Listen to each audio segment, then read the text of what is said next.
Welcome to the Genius Factory. Enjoy the video. In this video, I will explain how to make your butter slime crunchy. We'll cover selecting the right base and choosing effective add-ins. Achieving that satisfying crunch is all about the right technique and materials. Get ready to transform your smooth butter slime into a delightful, textured creation. Let's dive into the steps to make your slime truly spectacular and audibly pleasing. Selecting the perfect add-ins is crucial for a great crunchy slime. Foam beads are a classic, offering a soft, airy crunch. Fishbowl beads provide a more distinct, sharper sound. You can also try small plastic beads or even tiny acrylic gems.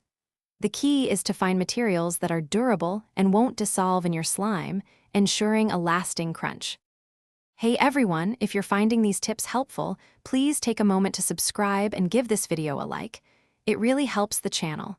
On another note, all this slime making can be thirsty work.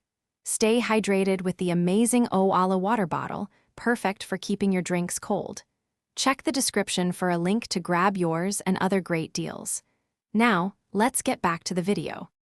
Once you have your add-ins, it's time to mix them in. Start by adding a small amount to your butter slime, then gently fold and knead. Continue adding more until you reach your desired crunch level. Even distribution is key for a consistent texture. Remember, patience is important here to avoid damaging the slime's structure or the add-ins themselves. Thanks for watching. If you found this helpful, don't forget to like and subscribe.